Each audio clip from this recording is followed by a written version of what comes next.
Reka nongere ngusuhuze ndetse nkuhaniye ikaze uwo mukunzi wacu udahema kudukurikira umunsi ku munsi. Reka nkubwire ngo uri uw'agaciro gakomeye wamaze gukanda subscribe. Nibutse nawe utari wayikora kuyikora aka kanya kugira ngo buri gihe cyose dusengura cyangwa se ikiganiro uzajya ubasha kukibona gatanu kuri gatanu, bityo tubashe kubana mu makuru ndetse n'ibiganiro tugenda tunyuza hano kuri Isange News TV. Reka rero munyemerere mu ntiza umwanya wanyu mutoya tubashe kuramburira hamwe aya makuru agezweho, dore ko ari ya makuru aba arimo gucaracara ku bindi binyamakuru, ya makuru utapfa gusanga ahandi. Iyi nkuru reka tuyihere hano mu gihugu cy'u Rwanda, aho abaturage ndetse n'abacuruzi batuye mu murenge wa Muhanga ndetse akarere ka Muhanga bavuga ko babangamiwe cyane n'icyemezo cyafashwe na leta, aho yabyutse irimo kubafungira amazu ndetse n'amaduka yabo, bakaba barimo kubura uko bashaka amaramuko.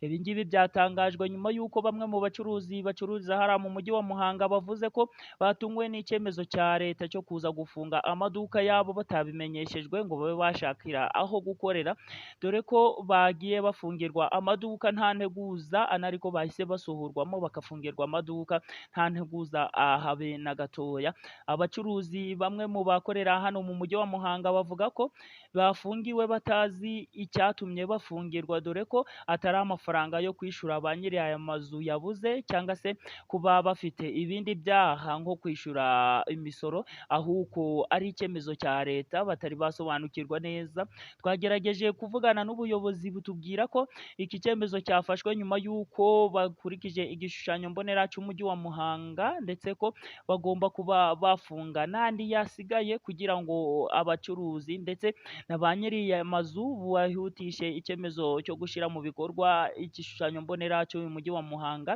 dore ko basaba ba nyiri aya mazu kuyavugurura bakubaka amazu ageretse, ndetse bagomba kubikora vuba na bwangu kubera ko uyu mujyi wa Muhanga ushaka kuba wavugururwa mu buryo butandukanye. Aba baturage rero iki bafata nk'akarengane, leta yivuga ko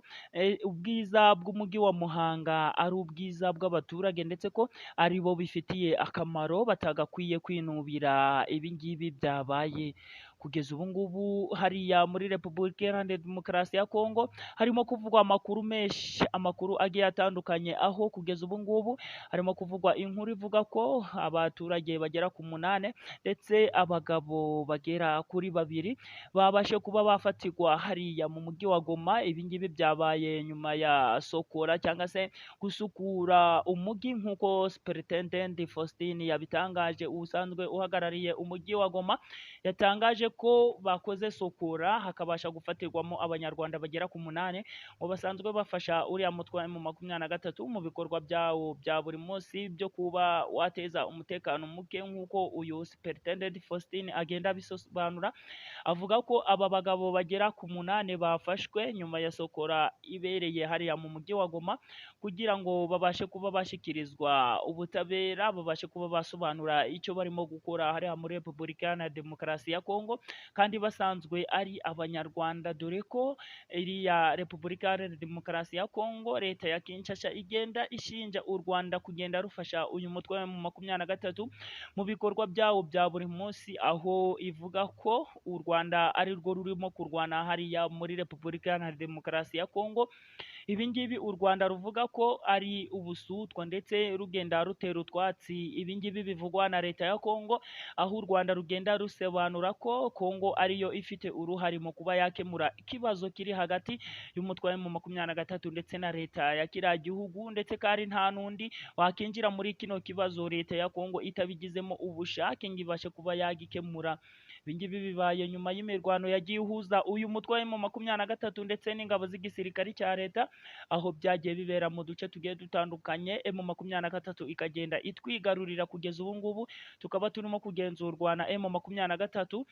Nanone hariho imirwano irimo kubera i Masisi ndetse n'imirwano irimo kubera Kibumba, aho ingabo za M23 zirimo kugenda zikubita inshuro ingabo z'igisirikare cya leta ndetse n'abambari bazo, harimo iriya mitwe imitwe igiye itandukanye Mai Mai Nyatura, FDLR, Rudu Runana ndetse n'izindi mitwe zigiye zitandukanye. Kugeza ubu ngubu uyu mutwe wa M23 bikaba birimo kugaragara ko uri kugenda ukubita inshuro bano basirikari ba leta ndetse n'iyi mitwe yitwaje intwaro yibumbiye hamwe n'ingabo z'igisirikare cya leta ya Kongo. Kugeza ubu ngubu rero aba baturage ntibaramenyekana amazina yabo ndetse nta nubwo turatangarizwa aho bafungiwe, dore ko uyu nguyu Superintendent Faustin yavuze ko bagomba kuba bakerekezwa i Kinshasa, ariko ntabe yatangaje gereza yo baba bafungirwamo, ngo ni uburyo bwo kurengera abangaba cyangwa se kuba barengera ababarinda kugira ngo umwanzi ari wo M23 atabasha kuba yajya kubabohoza mu buryo butandukanye. Rero reka tukubwire ko hano mu gihugu cya Uganda harimo kubera imyigaragambyo ikomeye, aho irimo kubera ku masocial media agiye atandukanye, imyigaragambyo itangiye guteza uruntu cyangwa se igateza gutekereza cyane mu bayobozi bagiye batandukanye ba hano muri leta ya Uganda, aho bavuga ko iyi myigaragambyo rero irimo kubera ku mbuga nkoranyambaga ishobora kuba yafata indi ntera igihe icyo ari cyo cyose General Muhoozi atavuze ukuri kw'iri shyaka inaremu.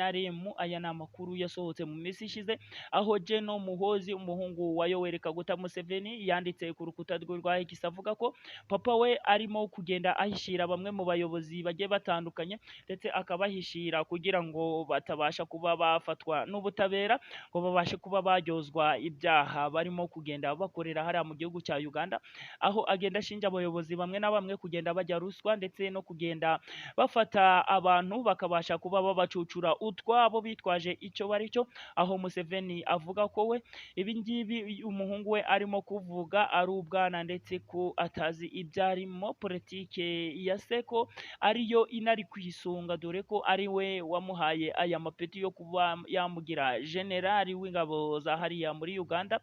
Papa we umubyara ari we wayamwihereye nk'umuhungu we. Kugeza ubu ngubu hariya mu gihugu cya Uganda hamaze iminsi harimo kuvugwa imyigaragambyo itari ya politike, ariko kugeza ubu ngubu ho ikaba ari iya politike irimo kubera ku mbuga nkoranyambaga. Reka tukubwire ngo amakuru yo reka tube tuyakiriye ahangaha. Wowe urimo kutwumva uri uw'agaciro gakomeye, nyaboneka nkwibutse niba utari wakanda subscribe, ikora aka kanya tujye tubasha kubana mu makuru ndetse n'ibiganiro tugenda tunyuza hano Isange News TV. Reka nkubwire ngo ndabakunda cyane.